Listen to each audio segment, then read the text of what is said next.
ಸ್ಪರ್ಧಾತ್ಮಕ ಪರೀಕ್ಷೆಗಳಲ್ಲಿ ಗೆಲುವು ಬೇಕಾ? ಹಾಗಾದ್ರೆ ಕೇಳಿ ರಾಕುಂಪಿ ಫೌಂಡೇಶನ್ ಮತ್ತು ರಾಯಣ್ಣ ಶಿಕ್ಷಣ ಸಂಸ್ಥೆಯ ಧನುಷ್ ಕೋಚಿಂಗ್ ಕ್ಲಾಸಸ್. ಇಲ್ಲಿ ನಿಮ್ಗೆ ಸ್ಪರ್ಧಾತ್ಮಕ ಪರೀಕ್ಷೆಗಳಾದ ಸೈನಿಕ, ಕಿತ್ತೂರು, ನವೋದಯ, ಆರ್ಎಂಎಸ್, ಮೊರಾರ್ಜಿ ವಿಶೇಷ ಹಾಗೂ ವ್ಯವಸ್ಥಿತ ತರಬೇತಿ ನೀಡಲಾಗುತ್ತದೆ. 3, 4, 5 ತರಗತಿಗೆ ಗಣಿತ, ಇಂಗ್ಲಿಷ್, ಐಕ್ಯೂ ಮತ್ತು ಜಿಕೆಗೆ ವ್ಯವಸ್ಥಿತ ತರಬೇತಿ ಕೊಡಲಾಗುತ್ತದೆ.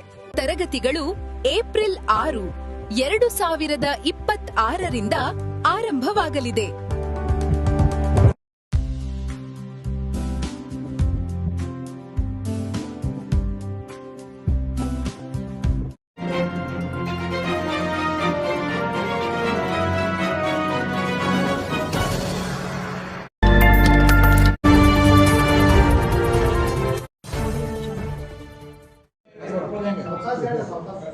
ಅವಕಾಶ ಹೇಳ್ರಿ. ಜೈಬಿ ಮುತ್ತಿಗೆ ಅಂತ ನೆಕ್ಸ್ಟ್ ಜೈಬಿ ಮುತ್ತಿಗೆ ಅವರು ಗುರುರಾಜ್ ಓಲೇಕರ್ ಅವರು ಚಪ್ಪ ಬಾವಿಮನಿ ಅವರು ಸಮುದಾಯದ ಮುಖಂಡರು ಒಳ ಮೀಸಲಾತಿ ಹಂಚಿಕೆಯಲ್ಲಿ ಆಗುತ್ತಿರುವ ಅನ್ಯಾಯವನ್ನು ಖಂಡಿಸಿ ರೋಸ್ಟರ್ ಬಿಂದುವಿನಲ್ಲಿ ಸಮಾನತೆಯ ಹಂಚಿಕೆ ಆಗ್ತಾ ಇಲ್ಲ.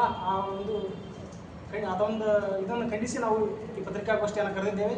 ಸಹೋದರ ಜೈಬಿ ಮುತ್ತಿಗೆ ಅವರು ಈ ಪತ್ರಿಕಾಗೋಷ್ಠಿಯನ್ನು ಉದ್ದೇಶಿಸಿ ಮಾತನಾಡುತ್ತಾರೆ. ಇನ್ನೊಬ್ಬರ ಹೆಸರು ಗುರುಪ್ರಸಾದ್. ಎಲ್ರಿಗೂ ಕೂಡ ನಮ್ಮ ಛಲವಾದಿ ಸಮಾಜದ ಕರೆಗೆ ಒಗ್ಗಟ್ಟು ಬಂದಿರತಕ್ಕಂಥ ಎಲ್ಲ ಪತ್ರಿಕಾ ಮಾಧ್ಯಮದ ಬಂಧುಗಳಿಗೆ ಮತ್ತು ಹಿರಿಯರಿಗೆ ನನ್ನ ಕಡೆಯಿಂದ, ನನ್ನ ಸಮಾಜದ ಕಡೆಯಿಂದ ಮೊಟ್ಟ ಮೊದಲನೇದಾಗಿ ತಮಗೆ ಸ್ವಾಗತವನ್ನು ಬಯಸ್ತಾ, ಏನು ಒಳ ಮೀಸಲಾತಿ ಹಂಚಿಕೆಯಲ್ಲಿ ರೋಸ್ಟರ್ ಬಿಂದುವಿನ ಪ್ರಕಾರ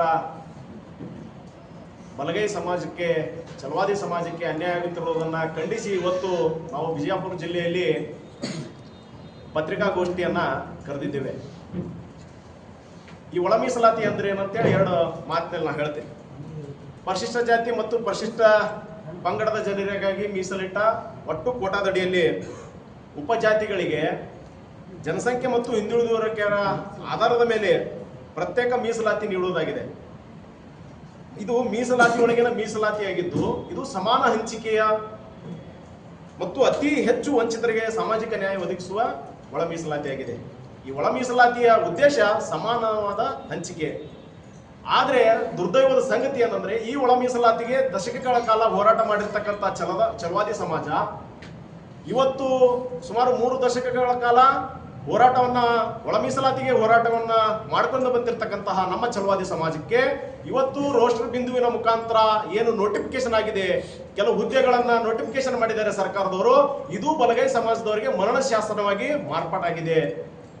ಯಾಕೆ ಮಾತನ್ನ ಹೇಳ್ತಾ ಇದ್ದೀನಿ ಅಂತಂದ್ರೆ, ಒಳ ಮೀಸಲಾತಿ ಇನ್ನೂ ಕೂಡ ಜಾರಿಯಾಗಿಲ್ಲ, ರಾಜ್ಯಪಾಲರ ಅಂಕಿತ ಆಗಿಲ್ಲ, ಮತ್ತು ಅಲೆಮಾರಿಗಳು ಇದನ್ನ ಸುಪ್ರೀಂ ಕೋರ್ಟ್ ನಲ್ಲಿ ಹೋಗಿ ಸ್ಟೇಯನ್ನು ತಂದಿದ್ದಾರೆ. ಆದರೂ ಕೂಡ ಸರ್ಕಾರ ಬಂಡತನವನ್ನ ಪ್ರದರ್ಶನ ಮಾಡಿ ಒಂದು ಸಮಾಜದ ಓಲೈಕೆಗಾಗಿ ಇವತ್ತು ಒಳ ಮೀಸಲಾತಿಯಲ್ಲಿ ರೋಸ್ಟರ್ ಬಿಂದುವಿನ ಪ್ರಕಾರ ನೋಟಿಫಿಕೇಶನ್ ಅನ್ನು ಹೊರಡಿಸಿದ್ದಾರೆ. ಇದು ಅತ್ಯಂತ ದುರ್ದೈವದ ಸಂಗತಿ. ಯಾಕಂದ್ರೆ ಛಲವಾದಿ ಸಮಾಜ ಈ ಸರ್ಕಾರದ ಒಂದು ಅಂಗವಾಗಿ ಕೆಲಸ ಮಾಡಿದೆ. ಈ ಸರ್ಕಾರ ಬರಲಿಕ್ಕೆ ಪ್ರಮುಖ ಒಂದು ಸಮುದಾಯವಾಗಿ ಕೆಲಸ ಮಾಡಿದೆ. ಅದನ್ನ ಮಾನ್ಯ ಸಿದ್ದರಾಮಯ್ಯ ಸಾಹೇಬರಿಗೂ ಗೊತ್ತು, ಮಾನ್ಯ ಸಮಾಜ ಕಲ್ಯಾಣ ಸಚಿವರಾಗಿರ್ತಕ್ಕಂಥ ಎಚ್ ಸಿ ಮಹದೇವ್ ಸಾಹೇಬರಿಗೂ ಗೊತ್ತು. ಆದ್ರೆ ಇವತ್ತು ನಮ್ಮ ಪರವಾಗಿ, ಇವತ್ತು ಛಲವಾದಿ ಸಮಾಜದ ಯುವಕರ ಭವಿಷ್ಯಕ್ಕಾಗಿ ಯಾರೂ ಕೂಡ ದನಿ ಎತ್ತದೇ ಇರತಕ್ಕಂಥದ್ದು ಇದು ನೋವಿನ ಸಂಗತಿಯಾಗಿದೆ. ಯಾಕೆ ಈ ಮಾತನ್ನ ಹೇಳ್ತಾ ಇದ್ದೀನಿ ಅಂದ್ರೆ, ಒಂದು ಮೀಸಲಾತಿ ಅಡಿಯಲ್ಲಿ ಪ್ರವರ್ಗ 1 6%, ಪ್ರವರ್ಗ ಬಿ 6%, ಪ್ರವರ್ಗ ಸಿ 5% ಮೀಸಲಾತಿ ಒಳ ಮೀಸಲಾತಿ ಜಾರಿಯಾಗಿದೆ. ಆ ಜಾರಿ ಆಗಿದ ಅನುಪಾತದಲ್ಲಿ ಇವರು ನೋಟಿಫಿಕೇಶನ್ ಅನ್ನು ಹೊರಡಿಸಬೇಕಾಗಿರ್ತಕ್ಕಂಥ ಸರ್ಕಾರ ಇವತ್ತು ಒಂದು ಸಮುದಾಯದ ಓಲೈಕೆಗಾಗಿ ಇದನ್ನ ಬೇರೆ ರೀತಿಯಿಂದ ಒಂದು ಸಮಾಜದ ಓಲೈಕೆಗಾಗಿ ಪ್ರವರ್ಗ ಬಿ ಮತ್ತು ಪ್ರವರ್ಗ ಸಿ ದವರಿಗೆ ಇದು ಮರಣ ಶಾಸನವಾಗಿ ಇವತ್ತಿನ ನೋಟಿಫಿಕೇಶನ್ ಅನ್ನು ಹೊರಡಿಸಿದ್ದಾರೆ. ಒಂದು ಮಾಧ್ಯಮದ ಸ್ನೇಹಿತರಿಗೆ ಒಂದು ಮಾಹಿತಿಯನ್ನು ಹಂಚ್ಕೊಳ್ತೀನಿ. ಯಾಕಂತಂದ್ರೆ ಇದು ಹೇಗಾಗಿದೆ ಅನ್ನೋದ್ರಿಗೆ, ಈಗ ಒಳ ಮೀಸಲಾತಿ ಇನ್ನೂ ಕೂಡ ಜಾರಿಯಾಗಿಲ್ಲ, ಆದರೂ ಕೂಡ ಸರ್ಕಾರದ ವತಿಯಿಂದ ರೋಸ್ಟರ್ ಬಿಂದುವಿನ ಪ್ರಕಾರವಾಗಿ ನೋಟಿಫಿಕೇಶನ್ ಅನ್ನು ಹೊರಡಿದ್ದಾರೆ. ಆ ನೋಟಿಫಿಕೇಶನ್ ಅನ್ನ ಪ್ರಕಾರ ರಾಜ್ಯ ಸರ್ಕಾರ 10 ಇಲಾಖೆಗಳಲ್ಲಿ ಉದ್ಯೋಗ ನೇಮಕಾತಿಯಲ್ಲಿ ಈಗ ಒಂದು 10 ಇಲಾಖೆಗಳಲ್ಲಿ ನೋಟಿಫಿಕೇಶನ್ ಅನ್ನು ಮಾಡಿದೆ. ಅದರಲ್ಲಿ ಬಲಗೈ ಸಮಾಜಕ್ಕೆ ಅತ್ಯಂತ ಹೆಚ್ಚು ಬಲಗೈ ಸಮಾಜಕ್ಕೆ ಅಂದ್ರೆ ಛಲವಾದಿ ಸಮಾಜಕ್ಕೆ ಅನ್ಯಾಯ ಆಗಿದೆ. ಯಾಕಂತಂದ್ರೆ ಇವತ್ತು ಸರ್ಕಾರಿ ನೇಮಕಾತಿಯಲ್ಲಿ ಬಲಗೈ ಸಮಾಜಕ್ಕೆ ಅನ್ಯಾಯ ಆಗಿರೋದೆಷ್ಟು ಮತ್ತು ಮುಂದೆ ಎಷ್ಟು ಆಗಬಹುದು, ಇದನ್ನ ಯಾಕೆ ನಾವು ಖಂಡಿಸ್ತಾ ಇದ್ದೀವಿ ಅನ್ನೋದ್ರ ಬಗ್ಗೆ ಒಂದು ದಾಖಲಾತಿಗಳ ಪ್ರಕಾರ, ಸರ್ಕಾರದ ದಾಖಲಾತಿಗಳ ಪ್ರಕಾರ ನಾನು ಒಂದೆರಡು ನಿಮ್ಮ ಮುಂದೆ ಹೇಳಕ್ಕೆ ಇಷ್ಟಪಡ್ತೀನಿ. ಕೃಷಿ ಮಾರುಕಟ್ಟೆಯಲ್ಲಿ ಒಟ್ಟು ಹುದ್ದೆಗಳು 180 ನೋಟಿಫಿಕೇಶನ್ ಆಗಿದ್ದಾವೆ. ಪರಿಶಿಷ್ಟ ಜಾತಿ ಮತ್ತು ಪರಿಶಿಷ್ಟ ಪಂಗಡದವರಿಗೆ ಒಳ ಮೀಸಲಾತಿ ಆಧಾರದಲ್ಲಿ 31 ಹುದ್ದೆಗಳನ್ನು ಕೊಡಬೇಕಂತಾಗಿದೆ. ಅದರಲ್ಲಿ ಪ್ರವರ್ಗ ಎ 13, ಪ್ರವರ್ಗ ಬಿ 11, ಪ್ರವರ್ಗ ಸಿ 7 ಹುದ್ದೆಗಳನ್ನು ಅವರು ನೇಮಿಸಿದ್ದಾರೆ. ಬೆಂಗಳೂರು ಅಭಿವೃದ್ಧಿ ಪ್ರಾಧಿಕಾರದಲ್ಲಿ ಒಟ್ಟು 25 ಹುದ್ದೆಗಳಿವೆ. ಆ ಹುದ್ದೆಗಳಲ್ಲಿ ಪ್ರವರ್ಗ ಎದವರಿಗೆ 4 ಸಿಕ್ಕಿದೆ, ಪ್ರವರ್ಗ ಬಿ ದವರಿಗೆ 1 ಸಿಕ್ಕಿದೆ, ಪ್ರವರ್ಗ ಸಿ ದವರಿಗೆ ಸಿಕ್ಕಿಲ್ಲ. ಮತ್ತು ಕರ್ನಾಟಕ ಸಾಬೂನು ಲಿಮಿಟೆಡ್ನ ಒಟ್ಟು ಹುದ್ದೆಗಳು 18, ಅದರಲ್ಲಿ ಮೀಸಲಾತಿ ಅಡಿಯಲ್ಲಿ ಹುದ್ದೆಗಳು 6. ಆ 6ರಲ್ಲಿ ಪ್ರವರ್ಗ 1ಕ್ಕೇನೆ ಪ್ರವರ್ಗ ಎಕ್ಕೆ 5 ಹುದ್ದೆಗಳು ಅಲ್ಲಿ ನೇಮಕವಾಗಿದ್ದಾವೆ ಮತ್ತು 1 ಹುದ್ದೆಗಳು ಬಿಗೆ ಆಗಿದ್ದಾವೆ, ಸಿ ದವರಿಗೆ ಇಲ್ಲ. ಸಣ್ಣ ಕೈಗಾರಿಕೆ ಅಭಿವೃದ್ಧಿ ನಿಗಮದ ಒಟ್ಟು ಹುದ್ದೆಗಳು 44ರಲ್ಲಿ 12 ಮೀಸಲು ಕ್ಷೇತ್ರದ ಹುದ್ದೆಗಳಿವೆ. ಅದರಲ್ಲಿ 12 ಹುದ್ದೆಗಳು ಪ್ರವರ್ಗ 1, ಪ್ರವರ್ಗ ಬಿ ದವರಿಗೆ 1, ಪ್ರವರ್ಗ ಸಿ ದವರಿಗೆ ಇಲ್ಲ. ನಂತರ ಆರೋಗ್ಯ ಮತ್ತು ಕುಟುಂಬ ಕಲ್ಯಾಣ ಇಲಾಖೆ ವಿಜಯನಗರದಲ್ಲಿ ಒಟ್ಟು ಹುದ್ದೆಗಳು 8, ಮೀಸಲು ಹುದ್ದೆಗಳು 2. ಅದು ಮೀಸಲು ಹುದ್ದೆಗಳು ಒಟ್ಟು 2 ಕೂಡ ಪ್ರವರ್ಗ 2ಕ್ಕೆ ಹೋಗಿದೆ. ಮತ್ತು ರಾಯಚೂರು RMIS ಒಟ್ಟು ಹುದ್ದೆಗಳು 40, ಮೀಸಲು ಹುದ್ದೆಗಳು 6.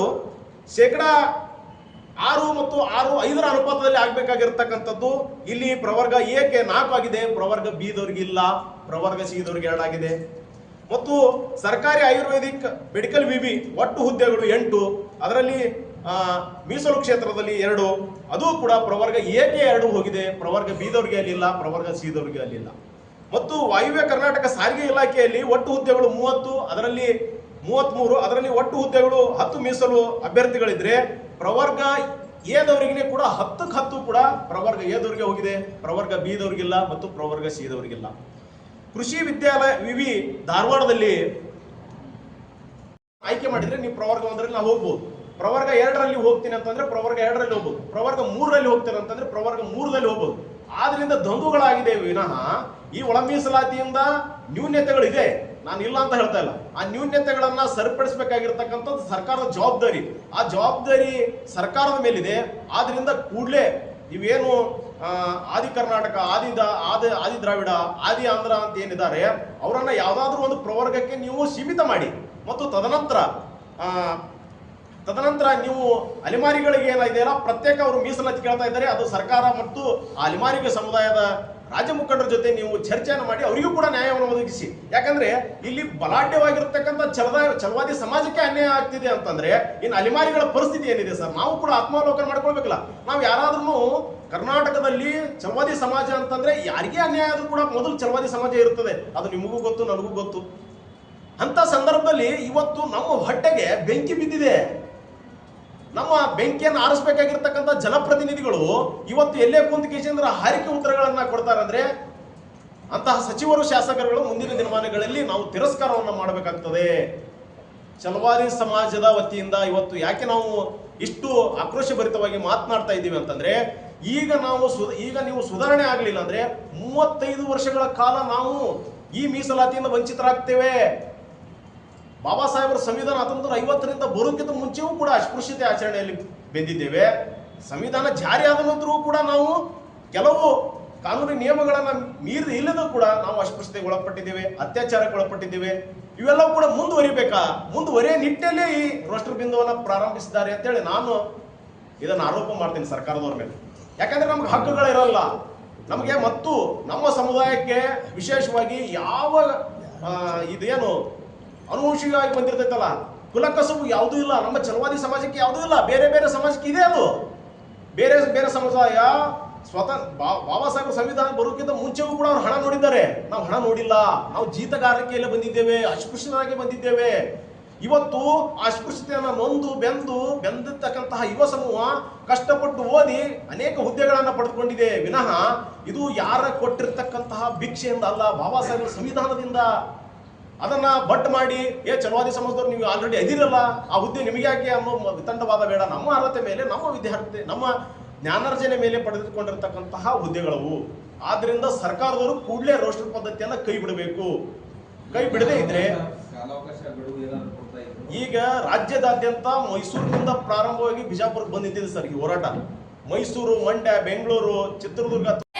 ಸ್ಪರ್ಧಾತ್ಮಕ ಪರೀಕ್ಷೆಗಳಲ್ಲಿ ಗೆಲುವು ಬೇಕಾ? ಹಾಗಾದ್ರೆ ಕೇಳಿ ರಾಕುಂಪಿ ಫೌಂಡೇಶನ್ ಮತ್ತು ರಾಯಣ್ಣ ಶಿಕ್ಷಣ ಸಂಸ್ಥೆಯ ಧನುಷ್ ಕೋಚಿಂಗ್ ಕ್ಲಾಸಸ್. ಇಲ್ಲಿ ನಿಮ್ಗೆ ಸ್ಪರ್ಧಾತ್ಮಕ ಪರೀಕ್ಷೆಗಳಾದ ಸೈನಿಕ, ಕಿತ್ತೂರು, ನವೋದಯ, RMS, ಮೊರಾರ್ಜಿ ವಿಶೇಷ ಹಾಗೂ ವ್ಯವಸ್ಥಿತ ತರಬೇತಿ ನೀಡಲಾಗುತ್ತದೆ. 3, 4, 5 ತರಗತಿಗೆ ಗಣಿತ, ಇಂಗ್ಲಿಷ್, IQ ಮತ್ತು GKಗೆ ವ್ಯವಸ್ಥಿತ ತರಬೇತಿ ಕೊಡಲಾಗುತ್ತದೆ.